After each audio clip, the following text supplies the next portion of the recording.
Welcome to your digital induction. In this video, you'll get to know how to use technology at college. Whether you're joining us from school or are returning to education, this video will help you feel confident navigating college life online. There will be a short quiz for you to complete after watching this video, so feel free to re-watch, pause, or rewind this video at any time.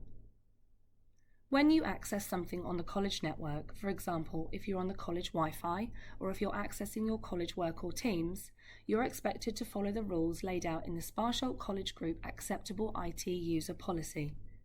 You can check out the full policy on the college website, but for now the main rules that you need to know are: only use college devices for your own studies, research, college work and projects. Keep food and drink away from the college devices. Misuse of college systems, for example email and Teams, or searching for something inappropriate online will mean that you lose access to your college IT account and could put your place on your course at risk. For your safety and the safety of others at the college, your online activity will be monitored and recorded.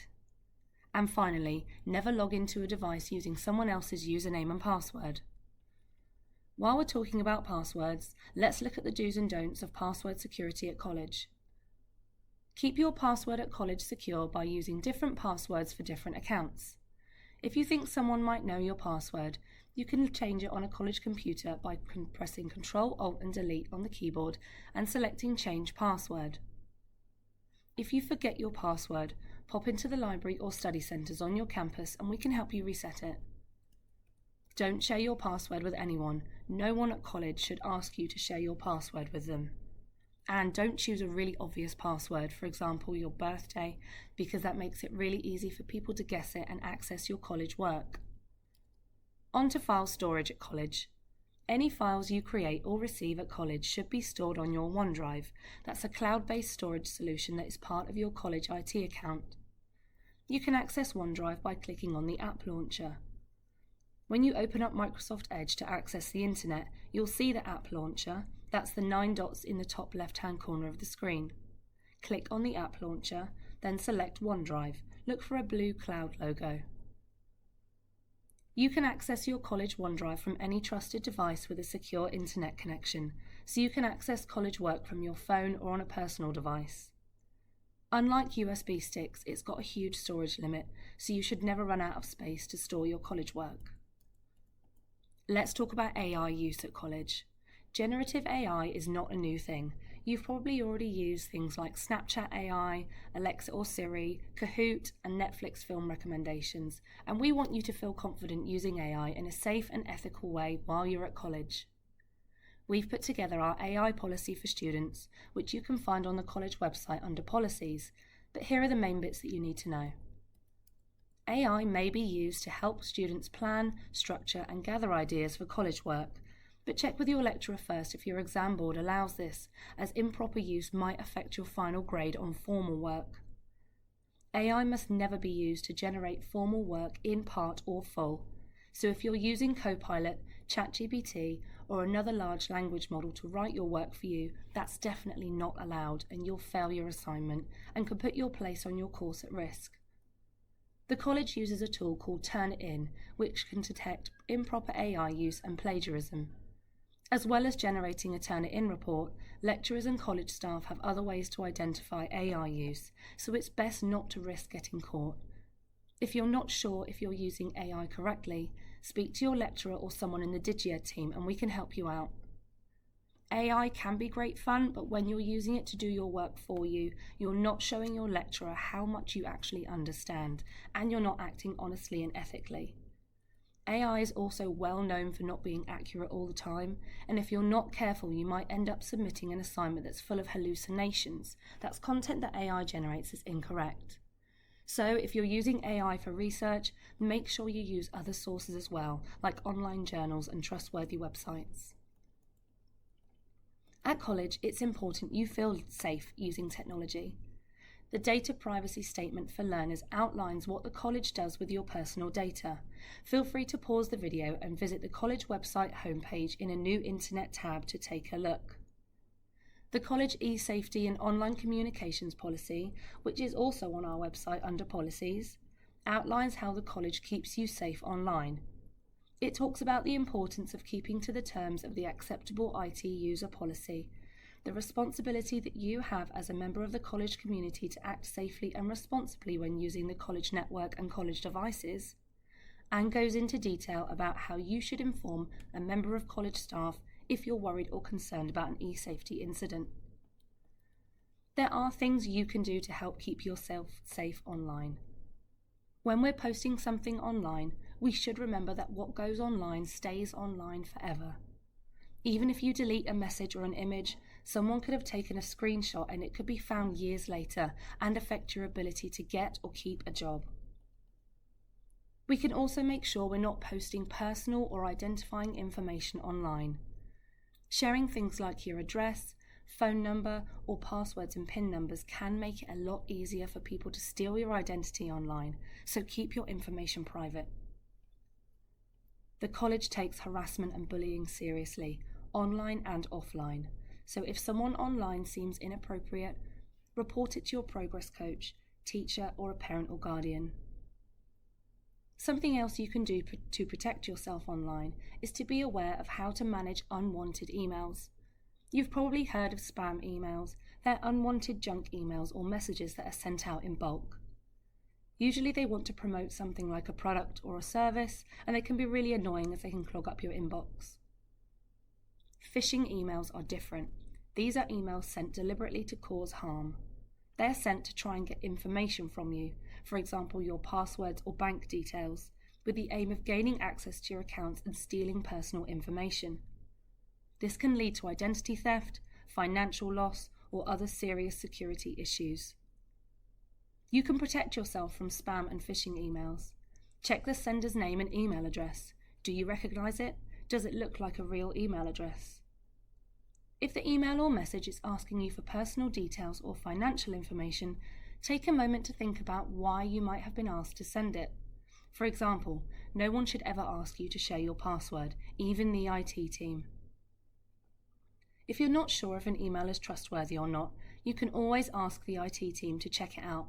If you think it's spam or a phishing email, don't open it, just delete it. You may not always use email to stay in touch with friends and family, but most of us will use social media. Things like Snapchat, Instagram, WhatsApp and TikTok are great ways to stay in touch with friends and family. However, it's also really easy for people to send you unwanted messages, images and videos, so we need to be aware of the risks. Cyberbullying, invasion of privacy and radicalization are all possible risks when we use social media, but you can take steps to keep yourself and others safe online. Don't overshare. Keep personal details like your birthday and phone number private, and try not to offer too much personal or identifying information about yourself, either in public places like comment sections on TikTok or Instagram, or in direct messages, DMs, that you might receive. Change your settings to private. Lock down your social media accounts so only your friends can see what you post. Even with a locked down profile, you should still be careful what you post, and only accept friend requests from people you know in real life who you can trust. Report inappropriate material. If you see something worrying or offensive, report it to your teacher, progress coach, or an adult at home.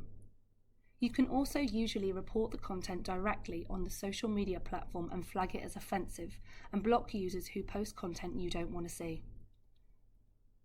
If you find yourself caught up in a discussion that you're not happy with, for example, if the people you're talking to start talking about extreme topics like racism, sexism, violence, or extreme beliefs, just stop replying and report the messages if you're worried about them. You can step away from online conversations at any time if you don't like what's being discussed. If you meet someone online and they want to meet you in real life, whether that's on a social media site or a dating app, you shouldn't arrange to meet them alone, and always tell someone where you're going. Another thing you should consider when using social media and posting things online is your digital footprint. Your digital footprint is the information that exists about you online as a result of your online activity. This can be things like public comments you leave on social media and public forums. It's important for you to think about the impression you're leaving online, as the information you post can be accessed by people in the future, including teachers, employers, and universities. You can use this to your advantage and post things that create a positive impression. Creating something like a LinkedIn profile and sharing positive content can be a good way for you to show your positive attributes to employers and universities. As well as thinking about posting positive things online, you should also think about limiting the amount of public available personal information you post, for example, photos from a night out. Some employers will search for you on social media when you're applying for a job, so be careful what you share. Using technology can be beneficial and help you in your studies, but too much time online can be harmful. When you're studying or working online, take regular breaks away from your screen, move around or look at something else for a while to give your eyes a break. Try to create a tidy study space if you can, ideally a well-lit space with good ventilation, and use a study planner, notebook or post-it notes to help you stay organised, whatever works best for you. Your progress coach could give you tips on how to get organised if you're stuck for ideas. The college has teams dedicated to supporting your use of technology. The Learning Resources team are those friendly faces you see on the library and study centre front desks, and they can help you with a huge range of issues, including resetting your password, saving and printing your work, and searching for resources to help you with your studies. You can also add print credit to your printing account in the library and study centres. Please make sure you're wearing your lanyard at all times, as we'll need to verify your identity before we can help you to keep you and your college work safe. For any issues accessing your account or using the tools available to you, for example Teams, OneDrive and submitting assignments, the DigiEd team are here to help.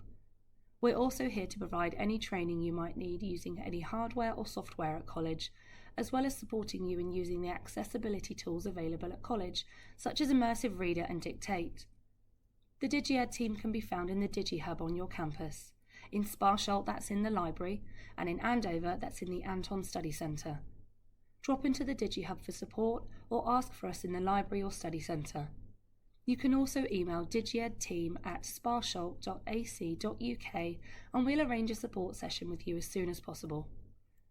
You may also need support from our IT team for issues with college hardware, file storage, or if your IT account is locked. You can contact the IT service desk by emailing servicedesk@sparsholt.ac.uk and they'll get back to you as soon as possible. So that's it. That's an overview of what you need to know to be able to use technology confidently and safely at college. You have a quiz to complete now on what you've learned from the video, and then if you haven't already, we suggest you take some time to check out the AI policy for students, the college e-safety and online communications policy, the acceptable IT user policy, and the privacy statement, all of which can be found on the college website.